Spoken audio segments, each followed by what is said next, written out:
And we've done attendance, haven't we? Yeah, so that's all ready. Okay. All right, we're recording.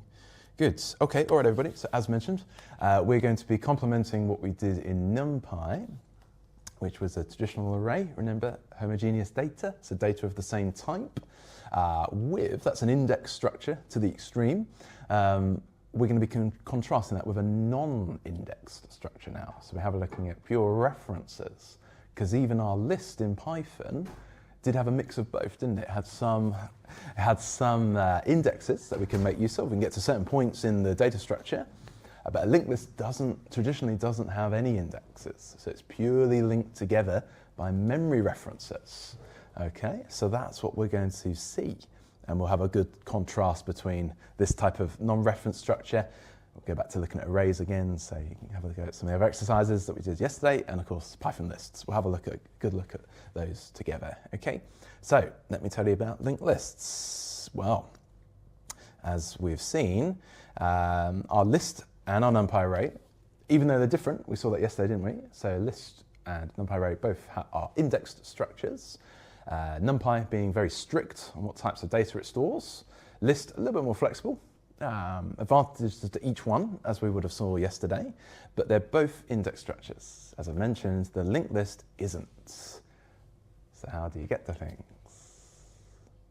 Anyone want to hazard a guess? If we can't directly get to a position, so we have 10 integers in a list, we just go to position 7. So give me position 7. How do I get to position 7 in a list where there are no indexes? Anyone wants to? So we have to find it. Okay, how do we go about finding it? If we're matching by value. You proceed down the linked. We proceed down the chain, down the links, yes. And what we would do is we'd store the reference to the first node. Let me see if I can get to that. Oh, well, okay, let's talk about nodes first, and then we'll talk about the chaining of them. Yeah. So nodes, let's treat each item in the list linked together. That's the idea. They are linked together. They are sequential. They are nodes. We call them generically nodes, just like a node in the network. Literally could be anything. We'll see later they could be geographical locations that are linked together. Like if we're trying to map a sat-nav or something like that. They could be nodes on, it could be trains on a train network. It could be virtually anything. But those objects of that class will be the links in the chain, okay? We'll later use them in trees and graphs as well. So when we get to looking at those, you'll see them. Let's show you the list as mentioned. Yeah, so if we want to get to a particular item, particular link node in the list, we would have to start at one end. In a singly linked list, we would start at the first link in the chain. That's the reference we store. That's where we start. And that has a reference to the next one in the chain. And that has a reference to the next one in the chain. So we'd have to iterate in a traditional singly linked list. Starting at the head, or the first item in the list, that has a pointer. That's got to be an essential attribute of the node class. Essentially, we need two components. We need a data attribute that stores something that's useful to us, whether it's a character, integer, name of a student, identifier of a train, whatever that is, a path, something like that, some item in a path, and it has to have a reference to the next one in the sequence, which in turn has one to the next in the sequence, and so on and so on. So we'd have to start somewhere and iterate through until we get there. Okay, and you might see at the end we've got a pointer to null. Anyone want to offer a reason as to why we might have a pointer to null at the end? If you don't find it, the thing you're looking for. Yeah. None. Yeah, none in Python, you're right. Yes, it is none in Python, correct. Null in other languages, yes. So ideally it's something that we know is the end of the list, isn't it? And if we're in a doubly linked list, we'll get to doubly linked list in the end. We might also have none on this side as well as the previous pointer to that one.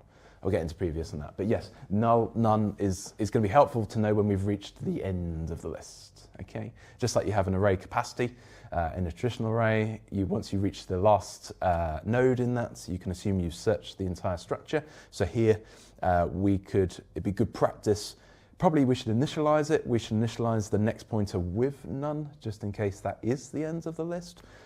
But if it isn't, then overwrite it with a pointer, just so we ensure that the default value is going to be none of our next pointer. That's probably good practice to put that in, so we'll model that. Okay, all right, so as mentioned, we'll look at the node class. So I've already mentioned the two essential attributes.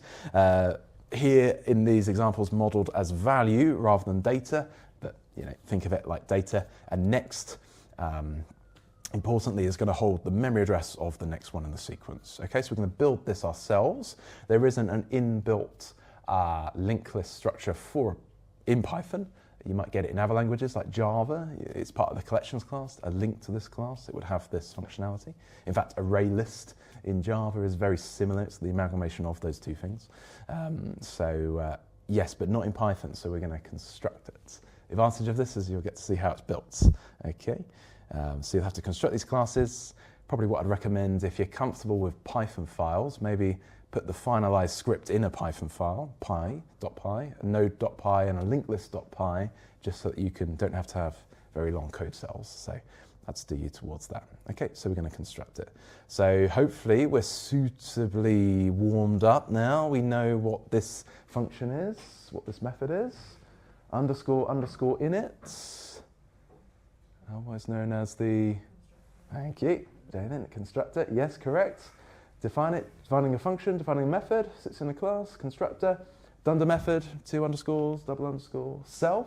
What does self refer to? To the class itself. Oh, well, it refers to something, not the class though. Of type class, yes, but what do we create of classes? Create something from classes. What do we create of them? Create multiple of them. Thank you. Objects, yes, multiple objects. So it refers to which objects? It refers to the self object. Whichever object is calling this code, it refers to it, doesn't it? It's a way that we can avoid named references. We don't have to type in a particular object name because it can be replaced with any object name. Okay, that's the idea. It's a placeholder to be replaced with the memory address of a particular object. The idea being for our linked lists is that we will have many node objects and each one will have a pointer to the next. Okay, so self, yes, is going to refer to the particular node object in the chain. Okay, it's going to refer to its value, self.value, my.value. So it depends who says self, doesn't it? If you remember I did that analogy. So if I say self, it's me. If Logan says self, it's Logan. Jalen says self, it's Jalen. So it depends who it's referring to at one point. Okay, so the value is their data attribute. Whatever that is, whatever the example is, whether it's characters, A, B, C, D, E, or numbers, 0 through 100, whatever that is. And next node, this is the important one. Next node, it's got to have a reference to where it's going. And you see what I've done here? In the parameter list, we've got self value, which is the data, and next node, what are we doing there? Next node equals none. Then what's it? Default value, thank you. That was the point I was trying to make earlier. Yes, so default is going to be none just in case it is the last item in the list. Okay, if it's not, we overwrite it. That's fine. We overwrite it with what's being passed in. Very good. But it's an insurance mechanism. We ensure that we're not going to lose that end of list attribute there that we can tell. Okay. Typical getters and setters. Hopefully this is fairly self-explanatory now. So get returns items, get value returns value, get next node returns the node address where it is, set next node sets it. It's a mutator, it will set it to be something else. We'll see later one of the advantages of a linked list, let me tell you now, is that unlike arrays, where it's a little bit tricky to shift all the elements along, because if you want to put something in the middle of your array, you've got to move all the other bits, haven't you, either side to create space for it. With a linked list, you just change the pointer. All right, so if we want to put something in between, we just change the pointer to point to it, and then that points to the next one. All right, and it's easy to remove as well. So if you want to remove something, you just make sure that points to that one, and then this one's removed. So it's actually quite easy to do stuff in the middle of a list. So if that's happening in your scenario, I think this might be quite useful. And in fact, one of the scenario exercises for this session is going to be creating a media playlist. So think of your Spotify playlists, your YouTube playlists. You put stuff at the start, put stuff at the end, you move things around based on what you're feeling at the time. I want to listen to this song first in my playlist. I want to listen to that song next. You can move them around flexibly so we can model that functionality with something like a linked list, because it's easy to move things around, isn't it, with this? So that's the scenario exercise for today. Okay, so that's one of the features of linked list. Okay, and then let's just model that. What does that look like? Well, we're going to instantiate the node. Here we go. Call the node constructor. Constructor is the same method with the same name as the class. Pass in 44. That's our data attributes, and we just get the value of it. Okay, hopefully fairly straightforward. All right. Let's have a go at setting the next node of the first one, called mynode in this example. mynode.setNextNode 50. What do you think is going to happen here? If we want to set the next node, what's the sequence of them? Is it 5044 or 4450? 4450, yeah. In a singly linked list, if we're assuming we're starting on the head of the list and we set the next pointer of 44, what it's going to point to next here, another node called 50, set it to be that, get the next node. It's just a memory address for you, just to show you that's what it is, okay? And then we can dereference it, we can get the value of said gets node, and you can see it's 50. Okay, we're going to build a print method just so we can see the list quite neatly and quite nicely, but for now, just getting started, just so you see the functionality. They have next pointers, which point to the next one in the sequence. So back here, we have 44 and 50, next pointing to the node of 50. And then hopefully that will have a null reference from there. Okay. In fact, can we show you that? What do I have a reference to? Yeah, I think I can. I think I can show you that. So, oh no, it's not named. It's not named. Actually, let me see if I can dereference it again. If I do get next value, if I put get next node in there, it's probably going to return a none type. Yeah, none type because it's none. The second one in the sequence, because my node's the start one, get the next node gives me 50, and then if I want to get the next node of that, well, it's none, isn't it? It should be none. So I've just proved there that it's none type, none has been returned, so we get that. So it should be the end of the list. Okay. Let's just develop that a bit more. Let's have some named nodes now. So node objects, calling the constructor ABC. Okay, set A to point to B, B to point to C, just to prove to you that we could print them out in sequence. Just put some attributes here just to get the values. I neglected that in the previous one because I just printed it to the screen, but just showing you that. And here is the print method we're going to try and construct. Let's run this. You could print them out like this in a sort of a topological fashion where you start and go down in sequence.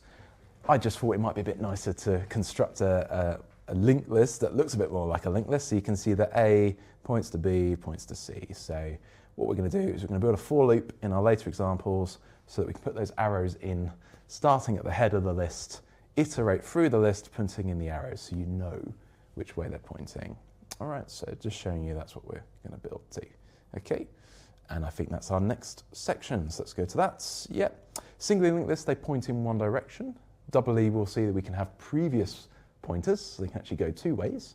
And in fact, we'll have a tail pointer as well, so we can get to the end of the list and work back as well as work forward. So I'll explore that in due course. But for now, if we wanted to traverse through a linked list that's got a few different nodes in it, here we go. We've got a little animation to show us this. Head of the list, and we constructed a loop.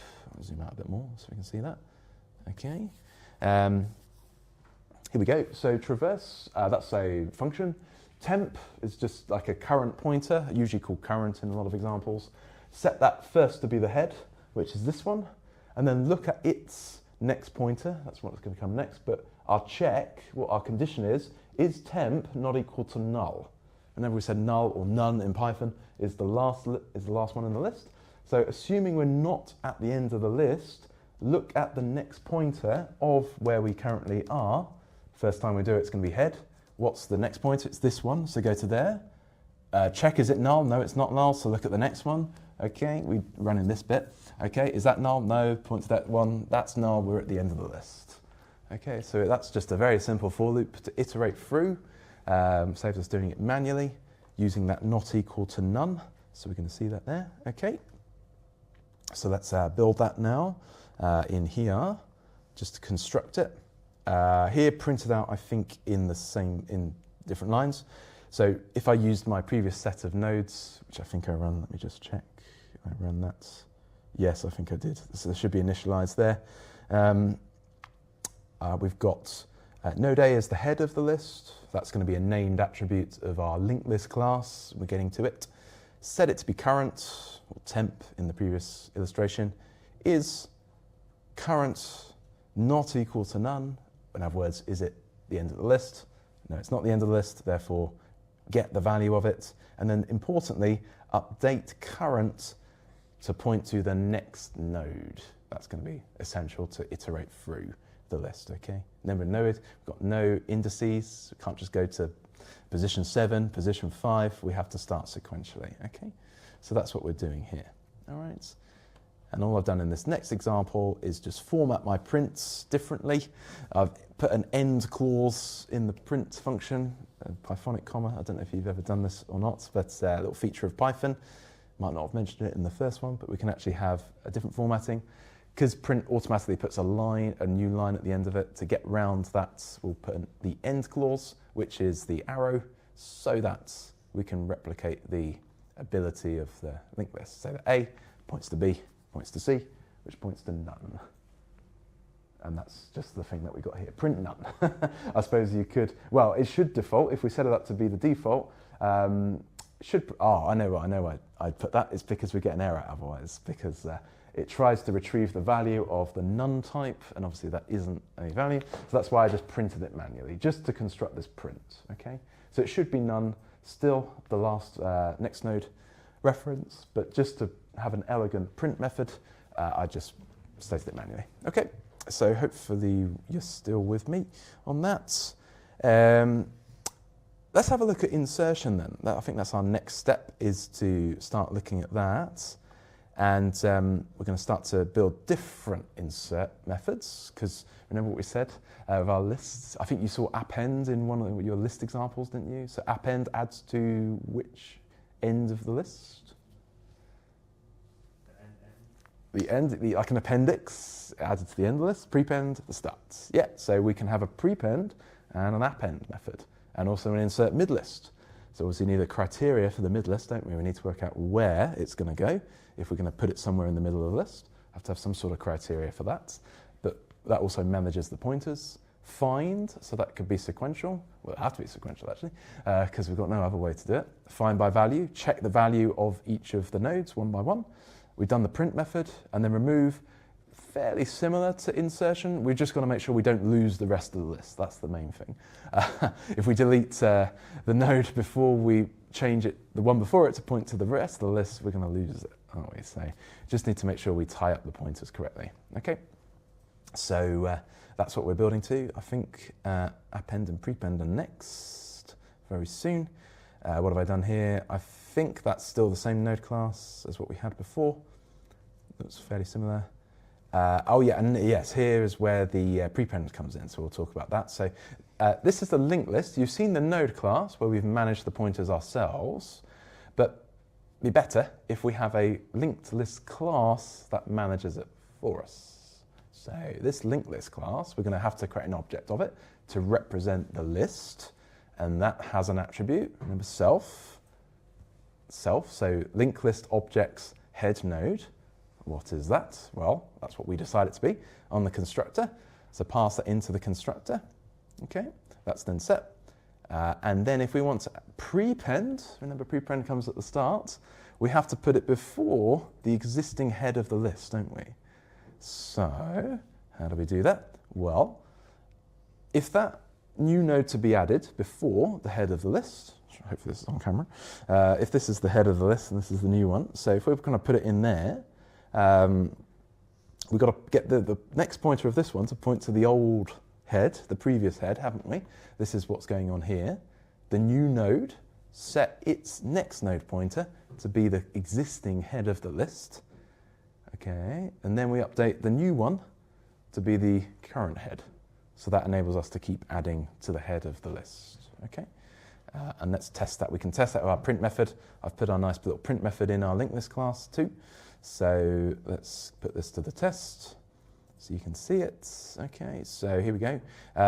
LL is my linked list object. Just like all our classes, we create an object of it. 5, that's an integer, as you know. I'm going to create a node wrapper. I'm going to wrap around it with an object. Okay, so in fact, in the constructor, notice we call node constructor, pass in the value. So create an object of node, put it in head node. Yep, and then prepend. Okay, so 5. We then prepend 70. So 70 needs to come before 5. And then we prepend 5,675 needs to come before 70. And then prepend 90, that's going to come before that. Okay. Now we've got a stringify list function. I glanced over it, but that's basically a traversal that prints on a new line, it's worth saying. We could remove that new line there and just get them all in one go. But just to show you it in linear format, as mentioned, is my print method, which we made earlier. We started with 5, that was the very first thing we passed in, but because we're prepending, we're going to put them before 5, aren't we? So every time we prepend, we're going to put them as the new head of the list, so 5 is essentially going to go at the end of the list. And it's a good job we set its pointer to be none, because we didn't append anything after 5. So 5 is now the end of the list. Okay? What's next? I think find is coming up next. Yeah, because yes, append is coming up next. So we've done prepend, but how do we add items to the end of the list? We've done it for one way, where we updated the head pointer. That was nice and convenient, wasn't it? It was just a few lines of code. In this case, in a singly linked list, how might we do append? Remember, it comes at the end of the list. So every time, well, the first one should be easy, because if you've got head pointer, you just set its next node to be the new one. Okay, head stays the same, and you've got the new one. But if you want to add to the new one that you've just added, you have to first get to it, don't you? So is there something we have done already? Set next node. Yeah, we will. We will do that. And how do we ensure we're at the end of the list? That's a particular reference, isn't there? Or none. Yes, we have to look for none, don't we? We have to get to none to confirm we're at the end of the list. So ideally, we want to iterate until we get to the end of the list, don't we? I think this is just a print confirmation. And in fact, we're kind of doing it here, aren't we? Because as we print out, we're going on sequentially.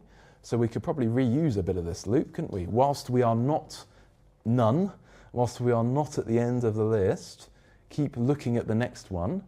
Once we are at the end of the list, that's the then point that we set the new pointer.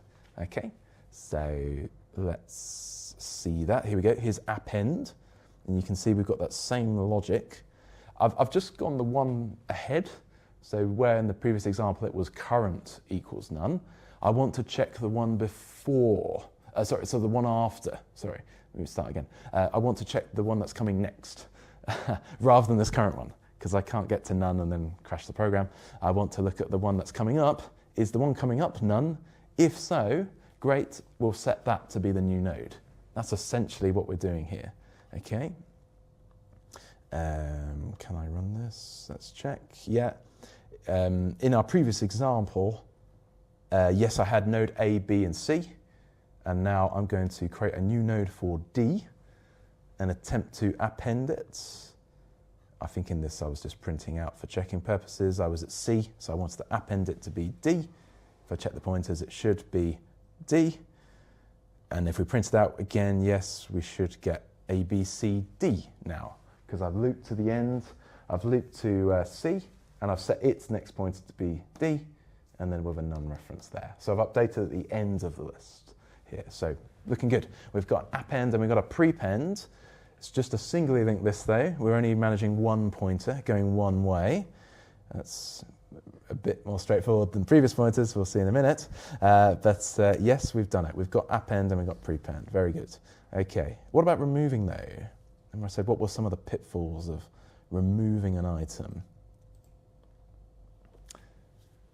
If we want to remove something mid-list, we need to ensure we keep the rest of the list. I can't just delete this one and lose everything that it points to, because that's the only reference I have. So in this little illustration, you can see the best thing is to change the pointer of the one before that we want to delete. So if we want to delete the one in the middle, what was it, 90 I think. If we want to delete this one, well stop here, and what do? We change its next pointer, not to point to that one, but to point to the one ahead of it. So again, we can leverage those pointers. It's the one before, the one we want to delete, and before we delete it, we look at its next pointer and set it to be the next of the one before it. So it's like a before-after mix. But if you know your way around your pointers, that's a very easy way to remove mid-list things. So you've got a Spotify list, you're not feeling that song in the middle you added last week, well, let's just get rid of it. But we don't want to lose the rest of the playlist, so we want to make sure we've got those, okay? Want to move the ones after that song up so it comes after the one I liked, okay? So that's how we could achieve this with a linked list, all right? So we just have to leverage the pointers.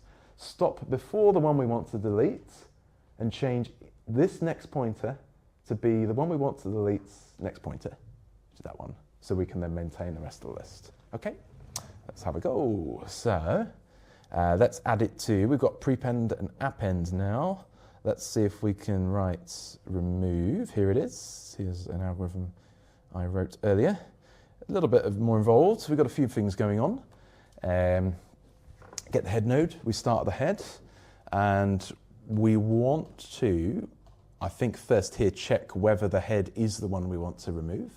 And by the way, we're moving by value, so we have to match the values. Have to have something to match against as a criteria. Okay. So if the head is the one we want to remove, well, we have to then make sure that the next node of the head becomes the new head.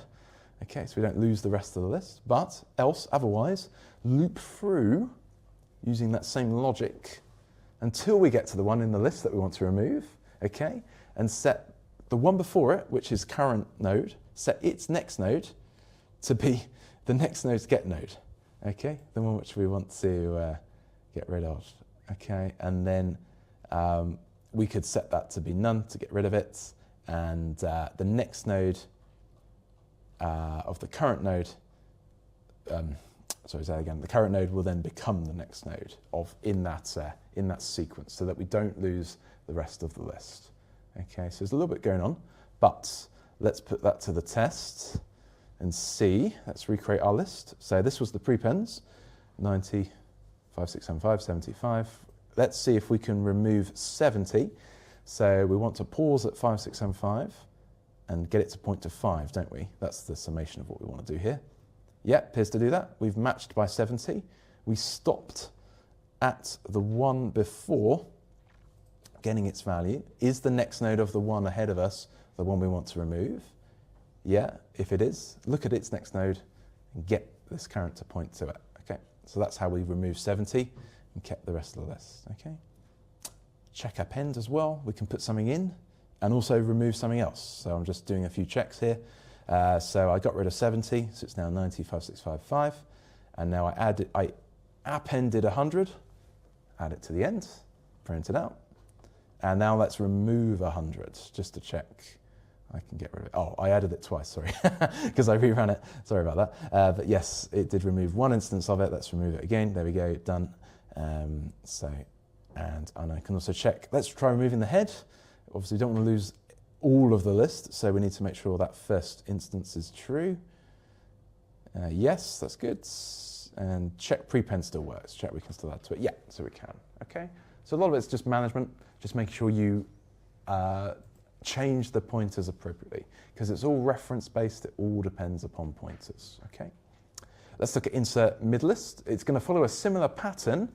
Okay. Here's another illustration for us. So if we want to add something in the middle of the list, we first have to work out where it is in the list, okay? And then quite simply, the one before the new one, we have to change its next pointer, not to the rest of the list, but to the new one. And then the new one to be added has to point to the rest of the list. Okay, so we just have to, again, manage the pointers. So we want to maintain the rest of the list, so we have to make sure the next pointer of this one becomes the next pointer of this one, so it points to that one. Okay, so that's got another thing about before and after, hasn't it? So, well, the rules here. So no before points to new, so that it becomes before, new, after. Yeah, so we need to maintain the one before, its next pointer, and just copy that into the new one, so that the new one gets put in the list.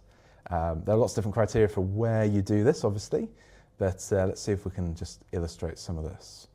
All right, so I'm going back to ABCD now. Constructing should be ABCD. Let's just check that. Yeah, there it is. And let's get rid of C. So I'm going to bypass C. So I'm going to set the next pointer of B to be D. And can I print this out again, or maybe I don't print it, do I? But I've set B, so it should be ABD now. So if I want to put C in, well, I can choose where I put C, but I guess following the rules of this, it would be good to put it in alphabetical order. Hi there, welcome. Here's where I print, sorry. Here it is, ABD, okay. If we want to put C mid-list, and we want to put it in between B and D, let's just show you that. Well, here's a little trick with ASCII. So remember ASCII, characters map to decimal values. So we could just look at the numbers. So if A is 65, B is 66, C is 67, we can just see, is the difference between B and D 1? It's not going to be, is it? 66 and 68. So therefore, if the next pointer is not +1, that's the point in which to put it, okay? So we could use encode as a function. We can also use this function called order, which gives you back the decimal value of 65 and 66. Okay, it's just a way to do it manually. I mean, you could do it manually. You could manually set it to be the next pointer. Just trying to show you an automated way of doing this. So like I said, if the decimal value of B is equal to, in this case, yeah, just seeing if it's the same value, 65 plus 1, 66. Order 66, they're the same, very good. But if the value of D, 68, is that equal to 65 plus 1? Well, no, so it's 66, so therefore that'd be false. So that would tell me that they're not in order, or it would give me a condition to be able to enter C. That's where we want to put C back, isn't it?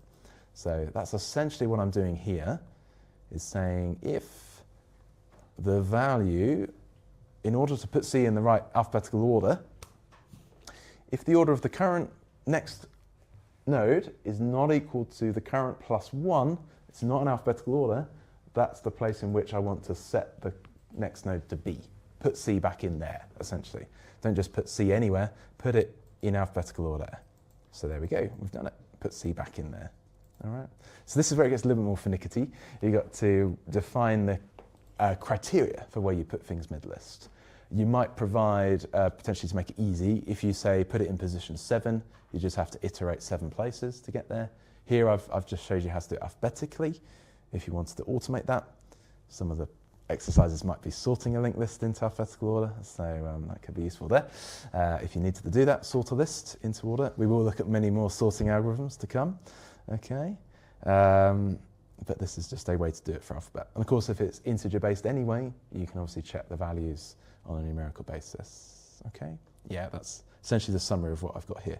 Sorting order or some other criteria, so just bear that in mind, okay? All right, so that's our singly linked list. That's one way.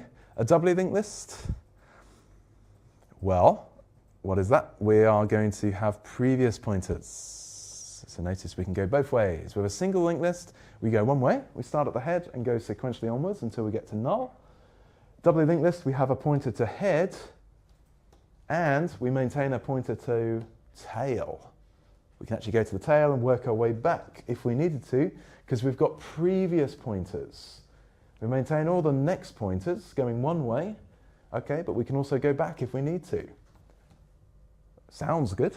We just got to maintain them. We've got 2 sets of pointers to maintain now rather than 1 pointer. So again, we just need to make sure we're precise on that. And in fact, as mentioned, remember I said that null here, so the previous pointer of head is also null, just to prove that we, if we're going backwards, to ensure we've got to the head of the list, we can compare it with none in Python just to ensure we've gone backwards in the right fashion, so we don't go infinitely or get into errors there. Okay, so let's just quickly run through some changes that we have to make. You saw next node in the singly linked list.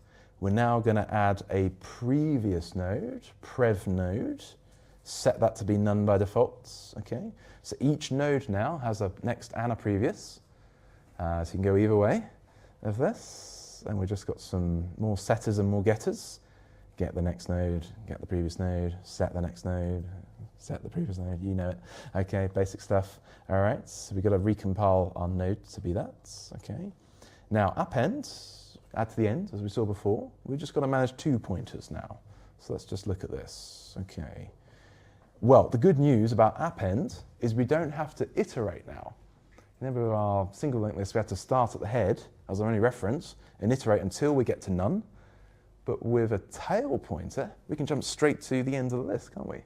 So in doubly linked list, it's actually very easy to append. So just jump straight to it and then add 1 to the end of it.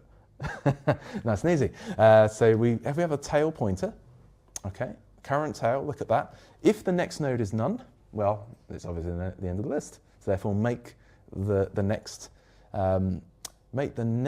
node of the current tail the new tail, but then make sure we update that new node to be the tail. We also have to manage the previous pointers as well, so make sure the new pointer's previous pointer points back to the old tail, current tail, that's what's going on here. New tail prev node equals current tail. And we just got some updates to head, I think, here. If it was at the start of the list, if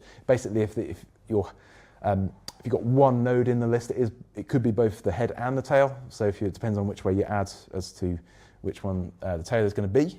But it manages that, and those are just clauses to manage that as well. Okay. But the key point is that it's easier if you have a tail pointer, because you just jump straight there.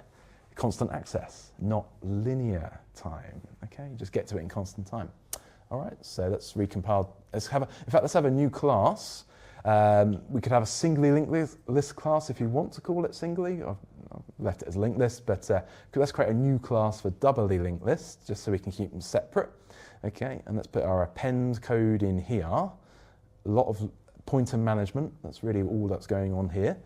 Do I have an example of it?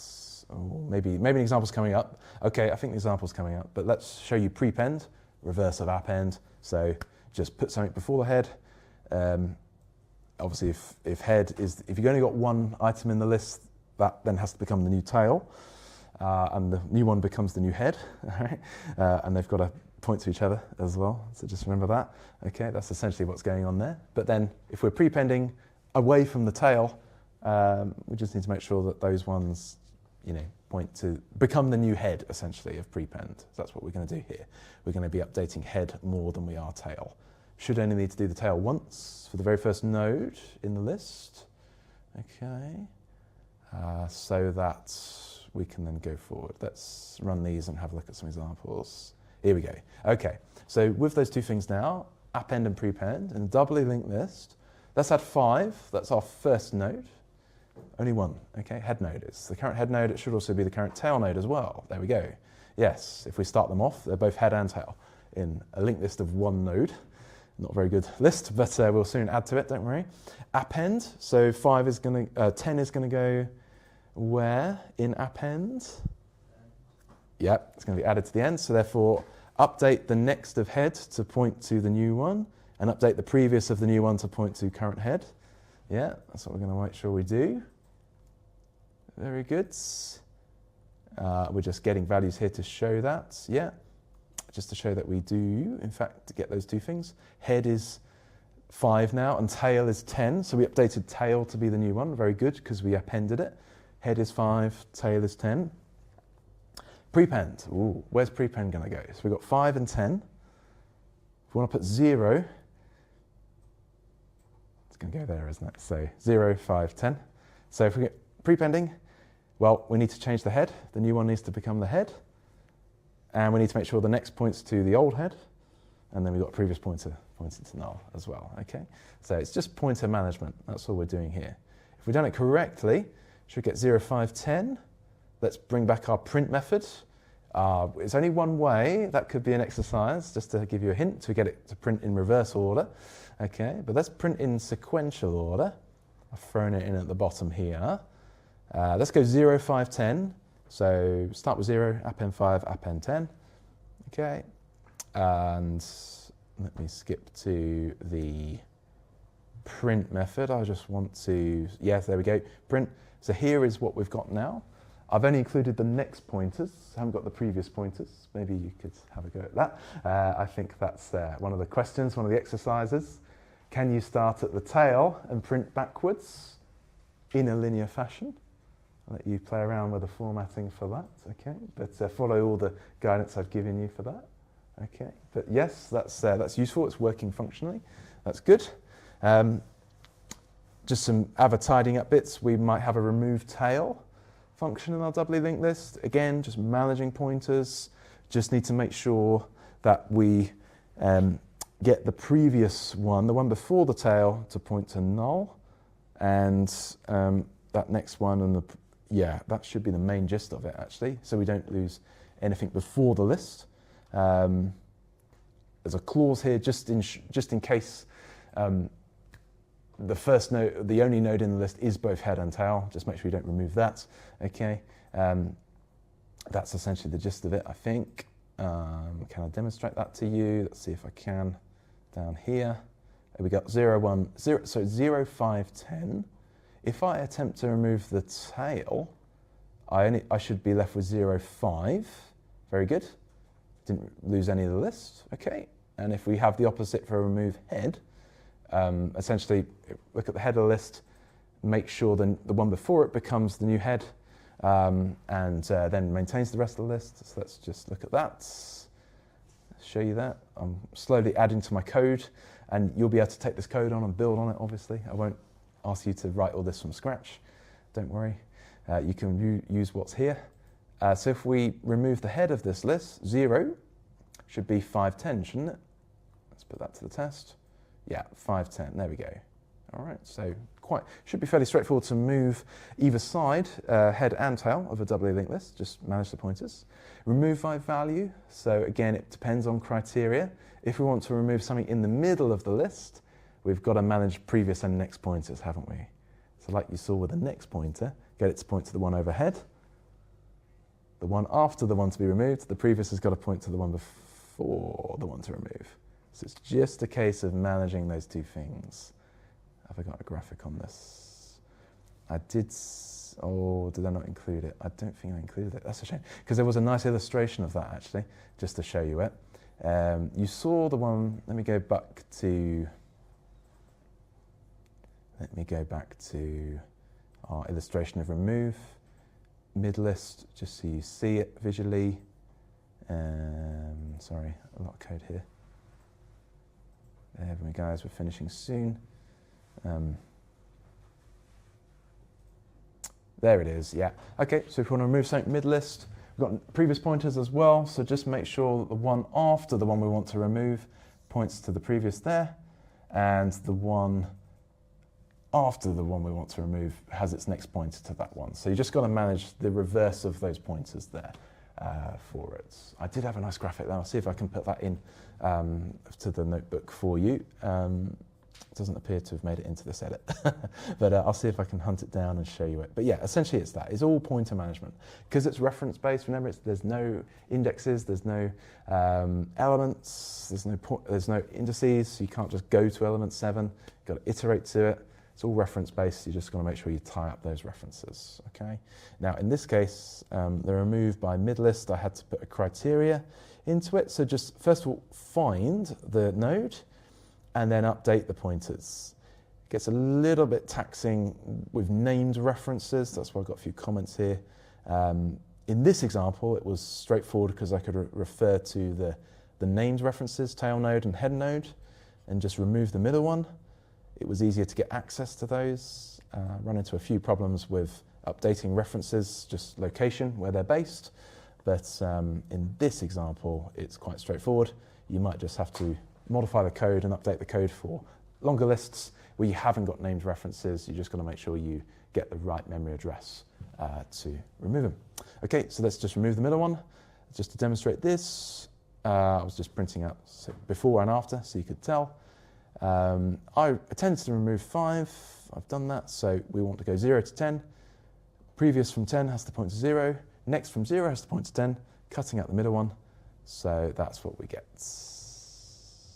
Okay. So really, a lot of what I've just been saying is pointer management. All right. But once you've got it all set up, then you can have some fun with it.